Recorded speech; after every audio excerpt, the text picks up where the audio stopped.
Di video kali ini gue bakal jelasin ke kalian gimana caranya kalian bisa punya income 10 juta per bulan. Dan menurut gue ini caranya sangat realistis ya. Minim modal, cocok buat kalian yang misalkan kalian masih mahasiswa atau kalian mungkin pekerja kantoran yang pengen punya side hustle. Karena selain modalnya minim, kalian tuh bisa lakukan ini dimanapun dan waktunya tuh fleksibel banget. Kenapa sih gue sharing tentang ini? Mungkin beberapa dari kalian ada yang kayak, wah kayaknya nggak mungkin nih ya. Gue aja udah kerja bertahun-tahun tapi income-nya cuma UMR. Gimana caranya nih orang ngomong ngajarin cara dapat income sampai 10 juta per bulan? Sebelumnya bener gue mau disclaimer dulu karena mungkin cara yang gue sampaikan ini mungkin nggak bisa berlaku buat semua orang. Tapi mungkin ini bisa jadi kesempatan buat kalian yang mau coba dan praktekin karena udah banyak banget yang berhasil di bidang ini. Bahkan mak-mak pun yang tadinya cuma ibu rumah tangga, mereka jadi punya penghasilan puluhan bahkan sampai ratusan juta lewat bisnis digital. Dan kenapa gue sharing ini ke kalian? Karena gue ngeliat banyak banget kayak teman-teman mahasiswa dan saat ini lagi kerja kantoran. Banyak dari teman-teman gue juga yang mereka tuh sekarang lagi dilema. Mereka bingung mau perpanjang kontrak kerjanya atau enggak gitu kan. Kalau misalkan perpanjang kontrak kerjanya, mereka harus komit selama beberapa tahun ke depan karena mereka tuh nggak bisa keluar kerja tiba-tiba gitu aja, bisa kena denda. Sedangkan kalau misalkan ngelanjutin kontrak kerjanya, ya mungkin income-nya gitu-gitu aja kayak sekitar UMR lah atau misalkan UMR lebih dikit. Yang mana mau kerja sampai kapan gitu kan? Di sini gue sama sekali nggak ada meremehkan ya, maksudnya nggak ada salahnya misalnya punya income UMR atau gimana. Cuman gue pengen mengajak kita semua buat realistis aja ya. Kalau misalkan income kita let's say masih UMR gitu ya. Well, apalagi kalau misalkan hidupnya di Jakarta gitu, itu mau sampai kapan bisa kebeli rumah gitu. So di sini gue pengen ngajak teman-teman semua kita coba cari opportunity lain. Ada nggak sih cara supaya ningkatin income kita gitu loh? Karena kalau misalnya kita ngomongin hidup hemat atau irit yang menabung, itu ada batasnya. Kita nggak bisa hidup terlalu hemat, karena kalau udah nyentuh batasnya ini, kita bisa aja ngerasa menderita gitu. Sedangkan kalau tingkatin income tuh nggak ada batasannya. Jadi gue pengen ngajak teman-teman semua buat fokus, coba kita cari tahu ada nggak sih cara buat ningkatin income. Dan caranya ini itu lewat faceless media. Mungkin beberapa dari kalian udah pernah denger ya istilah faceless media ini. Jadi maksudnya faceless media ini adalah sebuah akun media yang membahas topik tertentu yang mana pemilik dari medianya itu nggak tampil muka gitu loh. Jadi nggak harus tampil muka. Dan faceless media ini di luar negeri tuh udah lumayan ngetren. Banyak banget anak-anak muda yang umur 20-an bahkan belasan tahun, mereka tuh udah nyampe financial freedom karena faceless media ini. Dan gak usah jauh-jauh ngomongin soal financial freedom. Di sini gue pengen ngajak teman-teman buat coba belajar tentang faceless media ini karena siapa tahu kalian bisa dapat income sampai 10 juta per bulan dari faceless media. So langsung masuk ke step pertama, yaitu siapa target marketnya.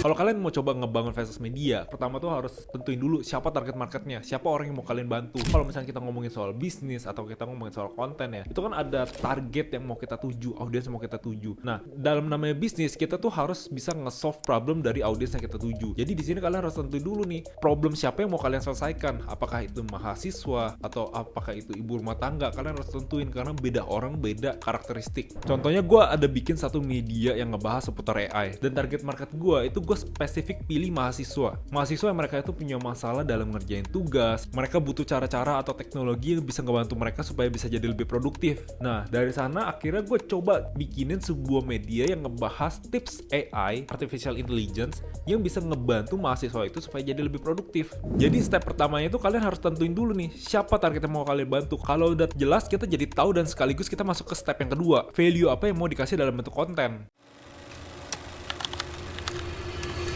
Ketika gue udah tahu target market gue adalah mahasiswa yang mereka itu kesulitan ngerjain skripsi atau dalam tugas-tugas kuliah, value yang gue kasih adalah gue bikinin konten-konten seputar tips AI apa aja yang bisa ngebantu mereka supaya tugasnya jadi lebih cepat selesai. Apakah itu tips seputar penggunaan ChatGPT atau misalkan ada nggak tools AI lain yang bisa ngebantu mereka ngerjain tugas, bikin esai, ngerjain skripsi, ataupun hal-hal lain yang berhubungan dengan perkuliahan. Ingat ya, dalam bikin bisnis atau bikin media, kita tuh penting banget buat nentuin value apa yang mau dikasih. Kalau kalian bisa kasih manfaat yang tepat untuk orang yang tepat, maka orang itu rela buat beli produk yang bakal kalian jual. Selanjutnya masuk ke step yang ketiga, yaitu ada branding dan positioning. Gue udah bikin media faceless ini selama kurang lebih 4 tahun dan gue belajar kalau branding dan positioning itu penting banget. Apalagi di era sekarang ya. Sekarang itu udah banyak banget orang yang bikin media. Tapi pertanyaannya, gimana caranya bikin media yang beda dari orang lain? Contoh dari media AI yang gue buat. Gue bikin media seputar tips AI. Tapi di luar sana tuh udah banyak banget orang yang bikin media yang ngebahas tips AI juga. Jadi dari sini gue belajar tentang positioning. Gue memutuskan untuk menargetkan audiens yang jauh lebih spesifik. Dan dari berbagai tools AI yang udah ada, ada. Gue pilih ChatGPT supaya gue bisa semakin spesifik lagi. Media yang gue bikin ini, gue ngebahas tips seputar cara pakai ChatGPT yang bisa ngebantuin mahasiswa. Kalian lihat ya di sini ya, ini spesifik banget. Bukan tips AI, tapi tips ChatGPT, dan bukan ngebantuin semua orang, tapi gue ngebantuin mahasiswa doang. Dengan lu bisa menjadi spesifik seperti itu, lu bisa secara nggak langsung keluar dari persaingan yang ada gitu. Jadi misalkan ada mahasiswa lagi cari tips cara pakai ChatGPT, dia pasti keingetnya media yang gue bikin, harusnya ya. Tapi mungkin kalau misalkan dia nyarinya tips AI secara general ya, itu pasti persaingannya banyak banget di media di luar sana. Jadi yang gue harapkan untuk punya positioning yang sangat spesifik itu tuh supaya satu, gue keluar dari persaingan, kedua, komunikasinya gue bisa lebih spesifik lagi supaya brand value yang gue bikin tuh akan lebih cepet nyampe ke mereka. Lalu di sini kalian bisa coba pelajarin beberapa hal lagi terkait branding dari media kalian. Bisa dari brand colornya, logo yang kalian bikin, gaya bahasa, penulisan bionya, itu bisa kalian bikin lebih spesifik lagi. Warnanya kalian bikin lebih konsisten. Jadi supaya kalau misalkan orang ngelihat konten kalian nih, mereka tuh bisa langsung tahu, oh ini tuh media ini, kayak gitu. Yang keempat, monetisasi.